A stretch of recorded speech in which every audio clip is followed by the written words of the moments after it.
이재명 대통령은 새 정부와 국회의 가교 역할을 할 정무수석에 우상호 전 민주당 의원을 임명했습니다. 4선 중진의 비대위원장과 원내대표 등을 두루 거쳐 의정 경험이 풍부하고 합리적이란 평을 듣습니다. 소통과 상생에 대한 확고한 철학을 지니신 분입니다. 여야를 초월한 소통은 물론 국민 갈등을 해소하고 통합을 이끌 적임자입니다. 홍보소통수석에는 탐사보도를 주로 해온 언론인 출신 이규현 전 JTBC 대표를 발탁했습니다. 국민과의 소통을 최우선으로 두겠다는 의지를 반영한 인사라고 대통령실은 설명했습니다. 검찰과 사법개혁 등을 진두지휘할 민정수석은 특수통검사 출신 오광수 변호사가 맡게 됐습니다. 추진력과 인품을 두루 갖춰 검찰 안팎에서 신망이 두텁다는 점을 인선 배경으로 꼽았고 개혁의 적임자라고도 강조했습니다. 이재명 대통령의 검찰개혁의 철학을 깊이 이해하고 있는 인사입니다. 대통령의 의지를 뒷받침할 것입니다. 검찰 출신 기용으로 개혁의 동력이 떨어질 수 있다는 일각의 우려에 대통령실 관계자는 제도 개선이 중요하다며 인사는 일종의 매개 역할이지 절대적 수단이라고 하긴 어렵다는 대통령 의지가 담긴 것이라고 설명했습니다. 대통령 비서실 구성이 속도를 내는 가운데 장관 인선에는 좀 더 시간이 걸릴 전망입니다. 다만 공석이 된 대통령목 헌법재판관 후보자는 곧 지명할 것으로 보입니다. 3명으로 후보자를 압축해 검증 작업 중인데 이재명 대통령의 공직선거법 위반 사건 등 변호를 맡은 이승엽 변호사도 포함된 거로 확인됐습니다. KBS 뉴스 방준원입니다. 오늘 인사에서 단연 관심을 모은 건 오광수 민정수석입니다. 인선 전부터 민주당 내부에서도 반대 목소리가 적지 않았습니다. 이번 인선의 배경과 특징, 대통령실 연결해 듣겠습니다. 손사연 기자, 이재명 대통령이 여권 일각의 우려에도 오광수 카드를 고수했습니다. 어떤 의미로 봐야 될까요? 네, 어젯밤 이 대통령이 민주당 전현직 지도부를 초청해 관저에서 만찬을 했는데요. 이 자리에서 의원들에게 민정수석 인선 이유를 설명했다고 합니다. 참석한 의원들 이야기를 들어보면 이 대통령은 논란을 알고 있다면서도 사법개혁은 사람이 아닌 시스템이 하는 거고 또 개혁하려면 검찰 내부를 잘 알아야 한다는 취지로 설명했다고 합니다.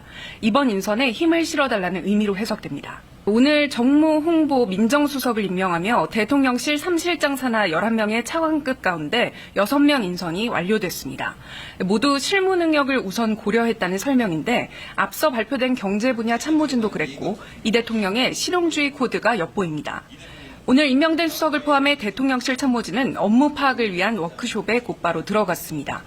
이 대통령이 다음 주 캐나다 G7 정상회의 참석을 위해 출국하는 만큼 그 전에 대통령실 인선은 마무리될 거로 보입니다.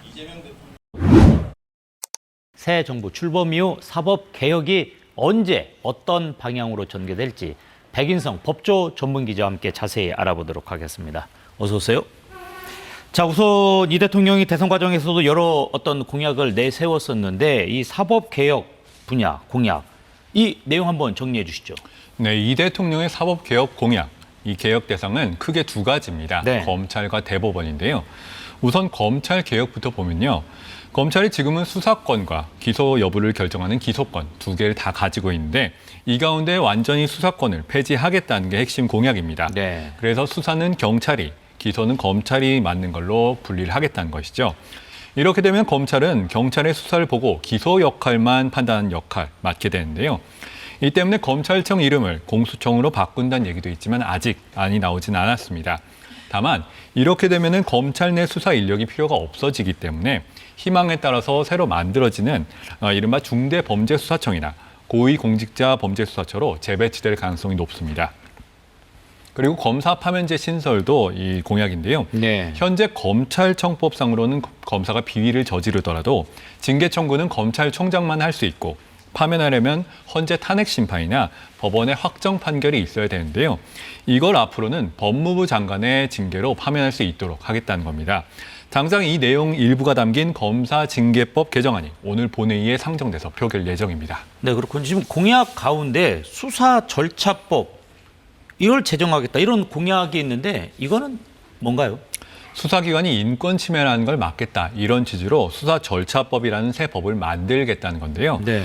지금 형사소송법의 제2장 2편 1장 수사 부분을 따로 떼어내서 별도로 법을 만들고 여기에 수사관의 기피, 회피제도 그리고 압수수색, 사전신문제 등을 추가하는 방안을 검토 중이라고 합니다. 네, 지금 뭐 이렇게 백 기자 이야기하는 대로 이게 추진이 되고 논의가 된다라고 한다면 좀 형사제도 전반적으로 좀 많은 변화가 있을 수밖에 없는데 어떻습니까? 이 과정에서 찬반 논쟁도 나올 수 있는 거 아닌가요? 어떤가요? 그렇습니다. 특히 검찰의 수사권 분리, 그리고 이게 이 수사권 폐지 논란이 그렇습니다. 찬반 논란이 계속되어 온 부분인데요. 네.